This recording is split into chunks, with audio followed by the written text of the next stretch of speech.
시간 우리 하나님의 말씀 보도록 하겠습니다. 구약성경 창세기 25장 27절부터 34절까지의 말씀입니다.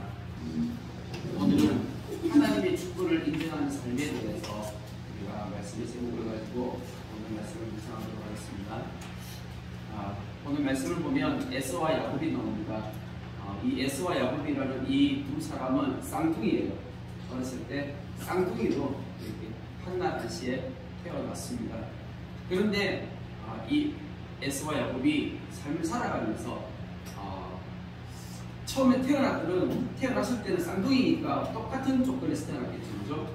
똑같은 부모님 아래에서 똑같은 어떤 그런 가정 환경 아래에서 똑같이 그렇게 이제 태어나고 자랐지만 삶을 살아가면서 이들의 삶은 어때요? 완전히 극과 극으로 다른 인생을 살게 되었습니다.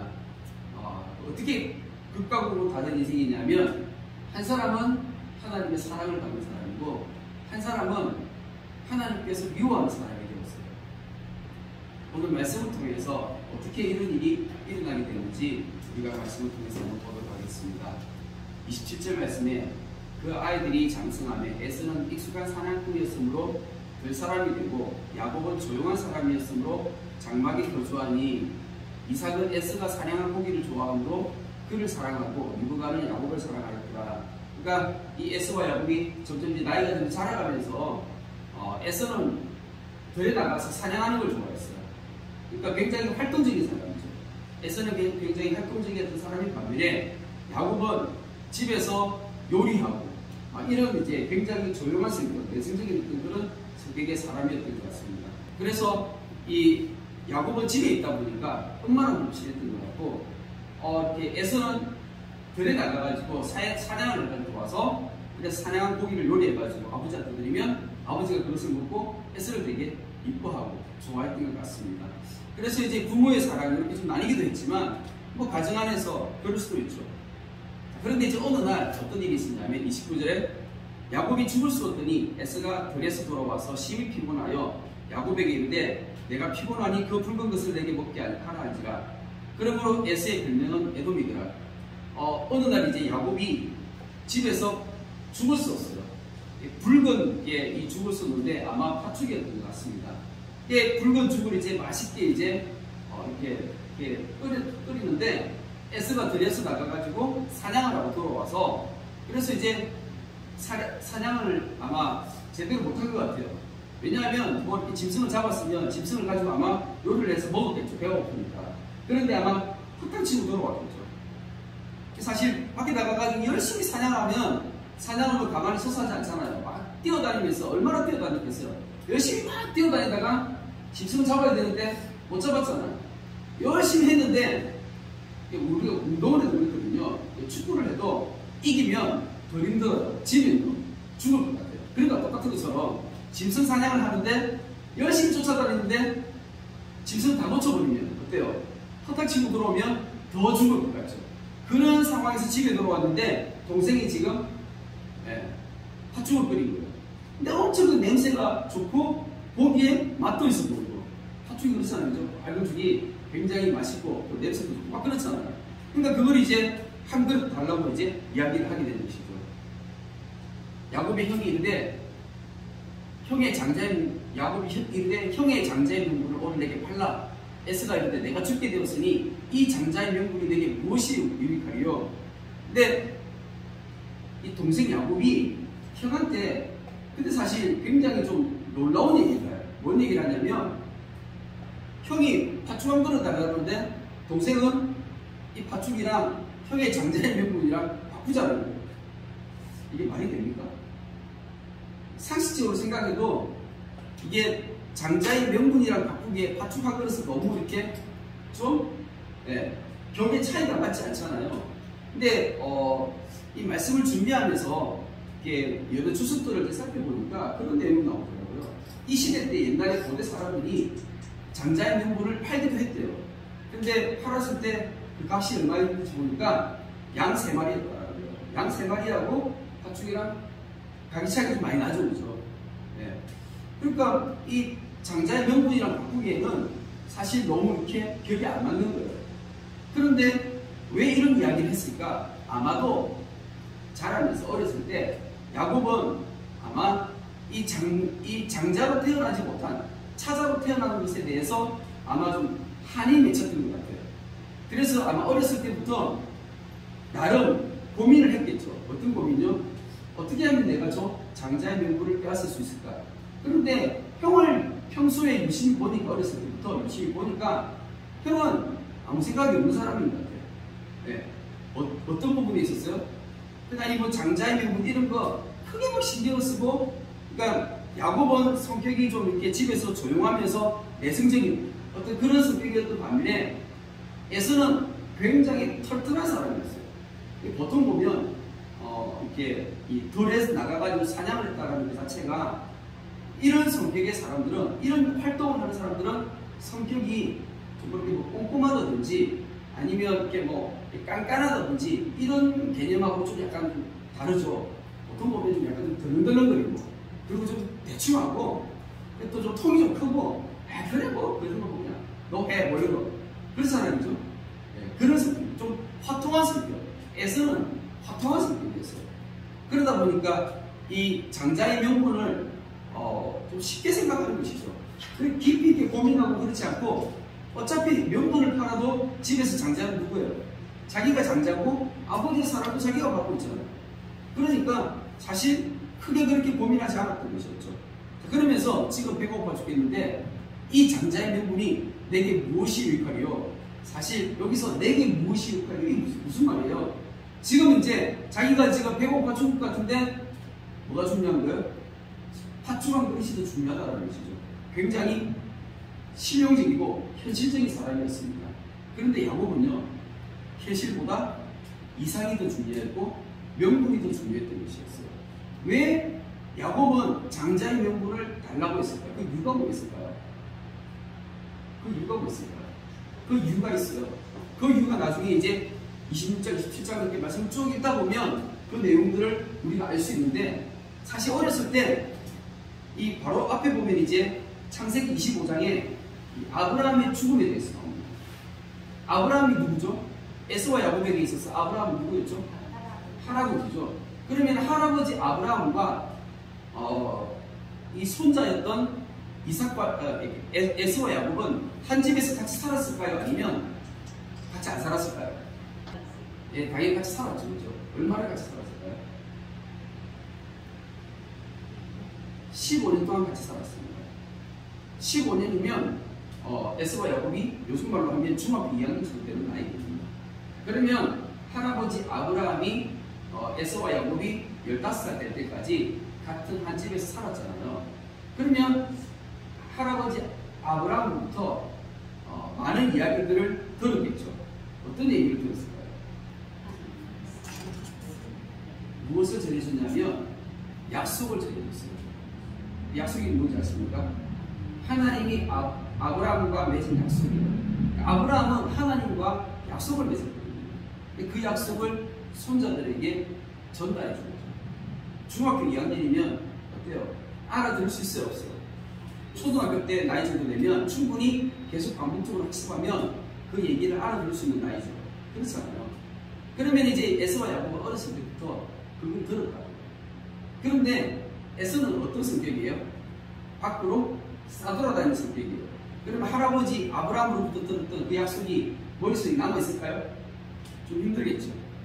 그런데 야곱은 그렇지 않죠. 집에서 조용한 성격인 거예요. 계속 그 할아버지 아브라함으로부터 들었던 그 내용을, 그 약속을 기억하고 되새길 수 있는 성격인 거예요. 그러다 보니까 야곱은 그 마음 가운데 그게 있는 거예요. 뭐가 있어요? 아브라함이, 할아버지가 하나님과 약속을 맺었는데 그 약속이 뭔데요? 지금 이제 우리가 살고 있는 이 가나안 땅, 이 땅을 하나님께서 기업으로 물려주신다는 거예요. 기업으로 물려주는데, 그러면 이제 에서와 야곱이 당연히 그것을, 그 가나안 땅을 어떻게 해요? 기업으로 물려받게 되는 거잖아요. 그러면 기업으로 물려받으면 되는데 왜 장자의 명분이 필요할까요? 그 이유가 뭘까요? 그 이유가 뭐냐면 이 시대에는 장자에게는 다른 자녀들에 비해서 2배의 몫을 가져가는 풍습이 있어요. 그래서 야곱은 억울한 거예요. 뭐가 억울해요? 에스랑 같은 날, 한 날 1시에 태어났는데 순간 몇 초 늦게 태어났더라고. 에스가 두 개 몫을 가져가는 게 기분 나쁜 거죠. 배가 아픈 거죠. 야곱은 그걸 노리는 거예요. 뭐예요? 이 가나안 땅을 우리가 유업으로 물려받을 때 내가 두 배 몫을 받고 싶은 거예요. 하나님의 약속을 두 배 몫을 받고 싶은 거예요. 그런데 중요한 건 뭐예요? 태어나면서 그 두 배 몫이 어떻게 돼요? 정해져 있다는 거죠. 정해져 있다는 거죠. 자, 말씀해 보니까 33절 말씀에 야곱이 이르되 오늘 내게 맹세하라. 에서가 맹세하고 장자의 명분을 야곱에게 판지라. 야곱이 떡과 팥죽을 에서에게 주매 에서가 먹으며 마시고 일어나갔으니 에서가 장자의 명분을 가볍게 여기니라. 그러니까 이 에서는 사실 거기에 대해서 그렇게 깊이 있게 생각하지 않았었어요. 당연히 내가 장자였고 어차피 나중에 내가 당연히 내가 장자이기 때문에 당연히 나는 두 배 몫을 받는다라고 생각을 했던 것이에요. 그러면서 거기에 대해서 깊이 있게 생각하지 않았기 때문에 그냥 그것을 장자의 명분이 뭐가 그리 중요하다고 하면서 그냥 그것을 가볍게 생각하고 파충한 것에 그냥 넘겨버립니다. 그러면 이것으로 장자의 명분이 완전히 넘어가지게 됩니까? 이게 완전히 넘어가지게 될까요? 그럼 나중에 이삭의 그 아버지 이삭의 그 많은 유산을 누가 물려받았을까요? 야곱과 에서 중에 누가 그 많은 재산을 다 물려받았을까요? 사실 성경을 보면요, 야곱이 나중에 바단 아람으로 도망갔다가 돌아올 때 에서 형이 400명의 군대를 끌고 돌아오게 되는 것을 야곱을 맞이하고 오는 것을 보면 됩니다. 그죠? 그것을 통해서 보면 이 에서가 이 이삭이 가지고 있었던 그 많은 재물이 누구한테 넘어간 거예요? 에서한테 넘어간 거예요. 야곱이 돌아오기도 전에 그 많은 재산은 이미가 에서가 다 가져간 거예요. 그러니까 아버지 이삭은 큰아들한테 자기 재산을 다 넘겨준 거예요. 그래서 그 족장의 지위가 넘어간 것이 좀 사실. 그렇잖아요. 그래서 에서는 다 물려받았어요. 물론 뭐 다 주진 않았겠죠. 다 주진 않았지만, 그런데 중요한 것은 우리가 생각할 때 그 물질적인 부분에 있어서는 이삭에게서 에서로 넘어가는 것이에요. 그럼 야곱은 뭘 물려받았죠? 야곱이 물려받은 것은 하나님의 약속을 물려받아요.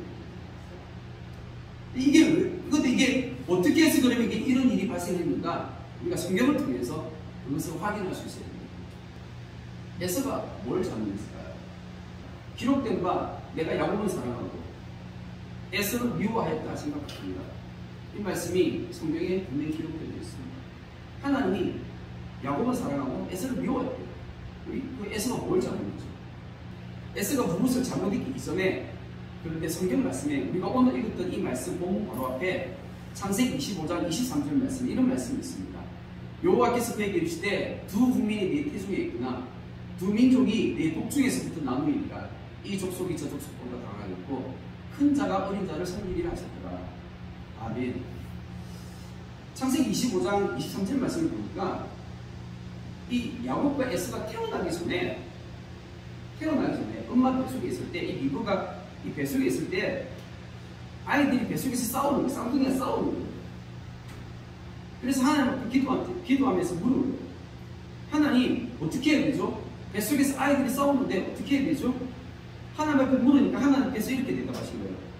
두 국민이 네 태중에 있는데, 그런데 어린 자가, 작은 자가 큰 자보다 더 강하다. 그래서 큰 자가 어린 자를 섬기게 될 거다라고 하나님께서 이렇게 말씀하신 거예요. 그러면 에서와 야곱이 태어나기 전부터 이들의 운명이 이미 어떻게 돼요? 결정지어진 거 아닌가요? 자, 그럼 이들의 운명이 다 결정졌다고 한다면, 그러면 성경은 운명론을 얘기하나요? 모든 것이 다 결정지어져 있는 이 운명론이 성경적인가요? 그렇지 않죠. 성경은 운명론을 얘기하지 않습니다. 네. 운명론은 틀린 거예요. 모든 것이 다 결정되어져 있는 그 상태 그대로 이렇게 결정되어진 대로 시간의 순서대로 다 이렇게 진행되어져 가는 그것을 운명이라고 하잖아요. 그죠? 그래서 사람들은 운명이라고 생각하기 때문에 그게 맞다라고 생각하는 사람들은 점집에 가서 자신의 운명을 점치잖아요. 근데 성경은 그렇게 얘기해요? 그렇게 얘기하지 않죠. 네. 운명론을 얘기하지 않습니다. 운명론은 틀렸어요. 아무것도 운명 지어지지 않았어요. 그러면 하나님께서 이렇게 말씀하신 것은 뭐예요? 하나님께서 지금 큰 자가 어린 자를 섬길 거다라고 이 에서와 야곱이 태어나기 전에 이미 이렇게 말씀하신 거예요. 이거 뭐죠 이게? 여기에 대해서 우리가 올바른 지식이 있어야지 우리가 성경을 이해할 수 있고 하나님을 이해할 수 있게 되는 것입니다. 제가 이제 전도사님하고 제가 뒷받침을 봤어요. 하면 그러면 이제 어떻게 생각하세요? 하나님이 나하고 전도사님이 뒷받침국 가가지고 오늘 점심 때 뭘 먹을 건지 하나님은 아실까요? 모르실까요? 이렇게 질문을 하면요 어떻게 대답해야 돼요? 굉장히 애매하죠. 왜냐하면 아신다라고 얘기하면 어떻게 돼요? 그 국민론입니다. 모른다고 하면 아니 전지전능하신 하나님 어떻게 모를 수가 있어? 라고 대답을 해야 되니까 이게 헷갈리는 거잖아요. 교회 다니는 사람들이 다 여기서 이게 모르는 거예요. 이 답을 못하는 거예요. 어떻게 답해야 돼요? 뭐라고 답해야 돼요? 하나님 모른다고 답해야 돼요. 왜냐하면 하나님은 운명 짓지 않았기 때문에. 그래서 뭘 먹어요 그러면? 내가 이거 먹고 싶은 거 내가 골라서 먹는 거예요. 내가 김밥 먹고 싶으면 김밥 먹고, 내가 라면 먹고 싶으면 라면 먹고, 내가 쫄면 먹고 싶으면 쫄면 먹도록 하나님은 나한테 그 모든 것들을 먹을 수 있는 자유를 주셨다고. 그럼 내가 먹고 싶은 거 내가 먹는 거예요. 그렇기 때문에 우리의 삶은, 우리 인생은 운명 지어지지 않았습니다. 사람이 태어날 때 쌍둥이가 태어났어요. 쌍둥이인데요. 엄마 뱃속에서 태어난 쌍둥이인데 하나에는 흑인으로 태어났고 하나에는 백인으로 태어났어요. 이랬을 때 왜 나는 흑인으로 태어나고 싶은데 나 왜 백인으로 태어났지? 나는 백인으로 태어나고 싶은데 나는 왜 흑인으로 태어났지? 쌍둥이가 태어나서 그렇게 얘기할 수 있어요, 없어요? 자기 형제를 바라보면서 얘기할 수 있겠죠. 마음은 그렇게 품을 수 있잖아. 그런데 이걸 결정하는 게 누구예요? 그것을 뭐라고 하는지 아세요? 하나님의 주권이라는 거예요. 이것을 결정하는 것이 바로 하나님의 주권이에요. 주권이라는 것은 주인된 권리예요. 하나님이 사람을 만드셨기 때문에 하나님이 사람을 만드셨잖아요. 하나님이 사람을 만드셨기 때문에 하나님께 이 권리가 있는 거예요. 우리가 태어날 때 내 마음대로 태어난 게 아니잖아요. 하나님께서 이 모든 것들을 하나님께서 하시는 거예요. 토기장이가 지는 한 덩이로 하나는 귀 있을 것을, 하나는 천이 있을 것을 만들 권한이 없느냐? 성경은 하나님을 토기장이로 비교해서 하나님을 말씀하십니다. 하나님은 이런 권한이 있다라는 것이죠. 그러면 토기장이가 어떤 그릇을 만들 때 한 그릇은 그냥 천한 그릇으로, 한 그릇은 부잣집에서 아니면 왕궁에서 쓰이는 귀한 그릇으로 만들 수 있는 그 권한이 누구에게 있는 거예요? 진흙에게 있는 게 아니잖아요. 그 장인에게, 토기장인에게 그 권한이 있다라는 것이죠. 이게 바로 하나님의 주권이라는 것입니다. 어떤 사람은 태어날 때 가난하게 태어납니다. 어떤 사람은 부잣집에서 태어나는 거예요. 나는 내가 부잣집에서 태어나고 싶다고 해서 부잣집에 태어나는 게 아니잖아요. 내가 어디서 태어나는 것은 이것은 하나님의 주권이라는 거예요. 우리가 예수님 믿는 사람들, 하나님 믿는 사람들, 하나님 나라의 백성들, 하나님의 자녀들은 하나님의 주권을 인정하면서 사는 거예요. 이게 진짜 하나님 나라의 백성인 거예요. 우리 신앙생활의 가장 기본적인 거, 신앙생활 하면서 가장 기본적인 게 뭔지 아세요? 하나님의 주권을 인정하는 거예요. 하나님께서 에서를 장자로 태어나게 하셨어요. 그런데 그 장자의 명분을 하나님이 주신 주권이, 하나님의 주권으로 하나님이 나에게 주신 선물인 거잖아요. 그걸 모르는 거예요. 그걸 깨닫지 못했던 거예요. 하나님께서 구원하시기로 작정한 사람이 있어요. 하나님께서 또 버리시기로 작정한 사람이 있어요. 근데 이 말이 어떤 말인지를 이해하셔야 됩니다. 큰 배가 빠집니다. 이거 저기 타이타닉으로 그린 것 같은데 안에 수천 명의 사람이 탔어요. 배 안에. 그런데 배가 빙산을 만나가지고 부서지면서 침몰하는 거예요. 침몰하는 가운데 많은 사람들이 바다에 빠졌습니다. 바다에 빠져서 많은 사람들이 죽죠. 그런데 이 바다에 빠져서 많은 사람들이 죽어가는 가운데 저는 이 배에 타지 않았어요. 나는 이 배에 타지 않았는데 내가 그 바로 옆에 있었어요. 근데 내가 조그마한 구명정 하나를 가지고 있는 거예요. 조그마한 구명정 하나. 내가 조그마한 구명정 하나를 가지고 있는데 그 배에 내가 가지고 있는 배에는 한 10명 정도 탈 수가 있는 거예요.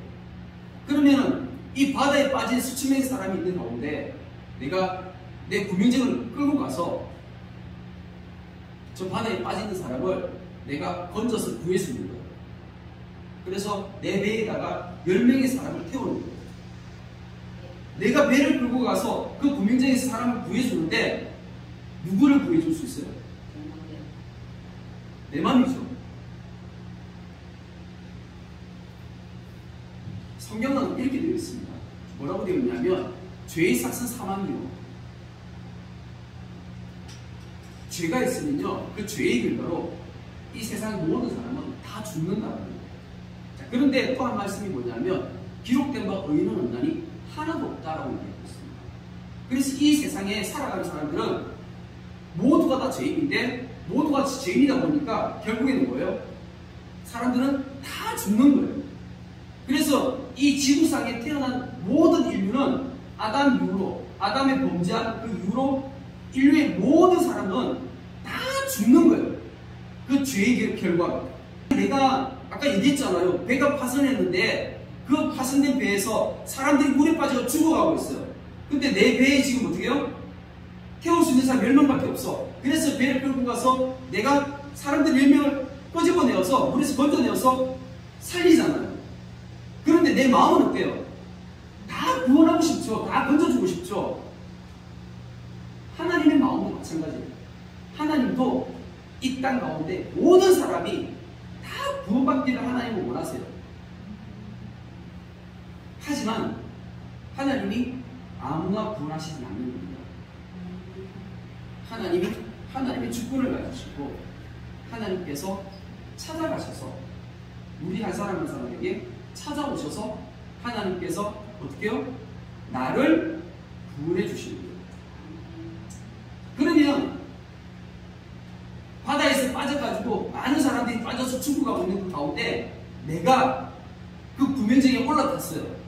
그래서 내가 살았어요. 그러면 어떤 마음이 들겠어요? 나를 구해준 그 구명정의 주인에게 어떤 마음이 들겠어요? 진짜 감사한 마음 들까요? 교회에 나와서 하나님 믿는 우리 성도님들은 어떻습니까? 여러분들은 어떠신가요? 진짜 하나님 앞에 감사한 마음이 있으신가요? 세상 사람들은 뭐라고 얘기하죠? 하나님은 이상하다는 거죠. 왜 모든 사람을 다 구원하면 되지? 왜 모든 사람 다 구원하지 않고 어떤 사람은 구원하고 어떤 사람은 구원하지 않느냐고 그렇게 세상 사람들은 하나님을 오해하는 거죠. 그렇지 않나요? 하나님의 주권을 몰라서 하나님의 주권을 이해해야 되는 것입니다. 우리가 신앙생활을 하면서 하나님의 주권을 인정해야 됩니다. 하나님의 주권을 인정한다는 것은 지금 이제 내가 지금 삶을 살아가고 있잖아요. 내가 처해 있는 그 모든 상황 가운데서 내가 지금 살아가고 있는 우리 집, 우리 가정, 직장, 학교 등등 내가 처해 있는 그 모든 상황 가운데서 내 삶의 주인 되시는 분이 하나님을 인정하는 것, 바로 그 자리에 있어요. 그게 우리 신앙의 가장 출발점, 기본 선상인 것입니다. 그래서 하나님의 주권을 인정하는 사람, 오늘 말씀의 제목이었습니다. 주권이라는 것은 주인에 걸리잖아요. 하나님이 나의 주인 되시는 거죠. 하나님 나의 주인 되신다라고 이제 이것을 이해했다면 그 다음 문제는 뭐냐면 하나님은 나를 구원하시고 작정하셨잖아요. 하나님이 나를 구원하시고 작정하셔서 지금 이제 이 교회라는 배로 이 배에다가 우리를 태우시는 거예요. 우리가 지금 이 교회 지금 배에 탔잖아요. 그죠? 이 배 탄 거예요. 우리 함께 탄 거예요. 그러면 여기 탔으면 다 구원받는 건가요? 아니죠. 여기서 이제 우리가 구원을 받아야 돼요. 배에 탔다가 다시 뛰어내면 아무 소용이 없잖아요. 배에 타는데 이 배가 뒤집히면 아무 소용이 없잖아요. 정작 중요한 것은 진짜 구원받아야 되는 것이거든요. 그러면은 구원이란 무엇인가? 이 구원에 대해서 우리가 생각할 때 하나님의 주권을 인정할 때 우리가 구원에 이르는 유일한 길을 찾을 수가 있습니다. 구원에 이르는 유일한 길. 구원에 이르는 유일한 길이 뭘까요? 성경을 한번, 말씀을 한번 찾아보도록 하겠습니다. 창세기 49장 18절 말씀 다시 한번 읽어보도록 하겠습니다. 시작. 여호와여 나는 주의 구원을 기다리나이다. 아멘. 이 성경이 히브리 말로 구원이라는 단어, 히브리 말로 예수라는 단어. 예수. 그래서 구약성경 창세기부터 말라기까지 전체가 구원이란 이 히브리 말로 예수라는 단어가 몇 번 나오냐면 76번이 나옵니다. 76번이 나오는데 그 76번 가운데 첫 번째 나오는 단어가 바로 여기입니다. 창세기 49장 18절이 여기 이 구원이라는 단어, 이 예수라는 단어가 처음 나옵니다. 그래서 우리가 읽으면 이거 이렇게 읽을 수 있어요. 여호와여 나는 주의 예수를 기다리나이다. 같이 한번 읽어볼까요? 그렇게 시작. 여호와여 나는 주의 예수를 기다리나이다. 아멘. 그냥 어떻습니까?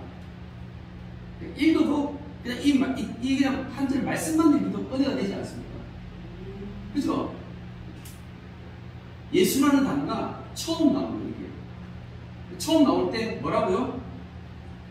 예수를 어떻게 한다고? 기다린다고. 예수를 기다리는 거예요. 예수를 기다리는 거예요. 자, 그런데 이제 이 예수라는 단어가 구약 성경에 맨 마지막에 나오는 게 어딘지 아십니까? 하박국 3장 8절입니다. 같이 한번 읽습니다. 8절 시작. 여호와여 주께서 만족하시며 구원의 병거를 보시니 강들을 분이 여기십니까? 강들을 도여하십니까? 바다를 향하여 성내십니까? 아멘. 여기 단어에 구원이라는 단어가 나오죠. 이 구원이라는 단어가 예수라는 단어. 구약 성경의 맨 마지막에 나오는 단어입니다. 이 예수라는 단어가 정확한 발음은 예수와 이런 단어인데 이 예수와가 주로 시편과 이사야서 말씀에 거의 다 나옵니다. 그런데 이 예수라는 이 단어가 맨 마지막에 써진 걸 보니까 그러니까 제가 이 말씀을 보면서 그냥 감동이 오는 거예요. 하박국 3장 8절 말씀입니다. 여호와여 주께서 말을 하시며 구원의 근거를 무시오니 이게 다시 구원을 다시 예수로 바꿔가지고 여호와여 주께서 말을 하시며 예수의 근거를 보시오니 이렇게 할 수 있잖아요. 그죠? 이렇게 읽어보니까 예수님이 말을 하셨대요. 네. 여기서 병거라는 것은 전차거든요. 전차. 그러니까 이게 말이 끊는 순이잖아요. 그죠? 전차를 타는 거. 그럼 뭐처럼 보여요? 예수님께서 꼭 재림해가 오시는 그런 장면 같은 안 드시나요? 요한계시록 19장에 나온 그런 말씀. 한번 보실까요? 요한계시록 19장 11절에서 14절까지 같이 있습니다. 시작. 또 내가 하늘이 열린 것을 보니 보라 백마와 그것을 탄 자가 있으니 그 이름은 중심과 진실이라. 그가 공의로 심판하며 싸우더라.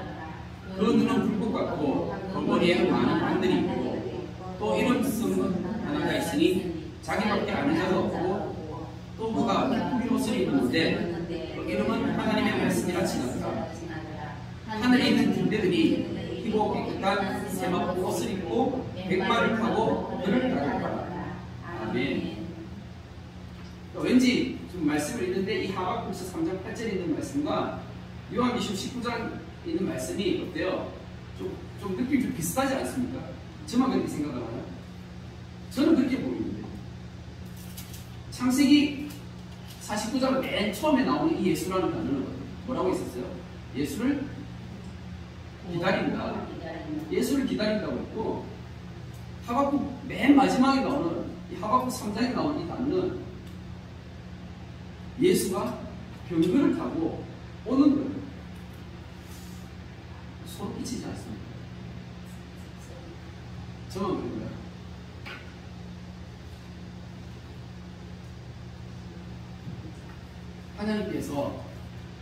하나님께서 이 구원의 일을 하나님께서 놀라운 일들을 행하십니다. 하나님의 주권으로 하나님께서 택한 한 사람 한 사람을 하나님께서 구원하시는 거예요. 그래서 내가 교회에 나와서 내가 하나님 믿고 내가 구원받는 것은 이건 전적인 하나님의 은혜고 감사의 제목인 것이죠. 그런데 이 구원을 하나님께서 이루어 가심에 있어서 전적으로 하나님께서 혼자 하시는 것이 아니라 하나님께서 어떻게 일하시냐면 하나님께서 사람을 통해서 하시는 거예요. 그래서 이게 고린도전서 1장 21절 말씀에 이렇게 되어 있습니다. 하나님의 지혜에 있어서는 이 세상이 자기 지혜로 하나님을 알지 못함으로 하나님께서 전부에 미련한 것으로 믿는 자들을 구원하시기를 기뻐하셨도다. 아멘. 하나님께서 이 구원을 이루어 가시는 데 있어서 전적인 하나님의 은혜이지만 하나님께서 사람을 통해서 일하시는 전도의 미련한 방법. 그러니까 우리가 밖에 나가서 한 사람 한 사람에게 예수 믿어야 된다. 예수만이 유일한 구원의 길이다라고 전하는 이 복음, 이 말 한마디로 인해서 하나님께서 이 복음이 그 한 사람의 마음 가운데 심겨지면 그럼 그 한 사람을 하나님께서 구원해 가시는 거예요. 그 사람이 가만히 있다가 구원받는 것이 아니라 한 사람 한 사람이 연결되어져 가지고 그렇게 교회가 세워져 가게끔 하나님께서 사람의 이 복음 전하는 이 전도를 통해서 하나님께서 이 구원을 이루어 가신다는 것입니다. 그래서 우리가 교회 안에서 나 혼자만 예수님 믿고 나 혼자만 구원받는 것이 아니라 교회가 세워져 가기 위해서는 우리가 믿음을 가지고 우리는 가서 뭐 하는 거예요? 복음을 전하는 거예요. 예수만이 유일한 구원의 길이다. 이 복음을 전하는 거죠. 이 복음을 전하면 그다음에 그 다음부터는 뭐 하는 거예요? 하나님께서 일하시는 거예요. 하나님의 영이 그 사람에게 임해서 그 사람을 감동시키셔서 하나님께서 그 사람을 하나님 나라 백성으로 인도해 가시는 거예요. 그래서 우리가 시간이 지나고 보면 우리 구원받은 사람들은 알잖아요. 내가 지난 10년, 20년, 30년 내가 예수님 믿고 내가 신앙생활 했던 그 시간들을 되돌아보면 아, 하나님께서 나를 이렇게 인도하셨구나. 하나님께서 나한테 이런 마음을 그때 이런 마음을 주셨고 내가 그때 이렇게 하게 하셨고 하나님께서 그렇게 나를 이끌어 오셨구나. 이것들을 깨닫게 되어지는 거예요.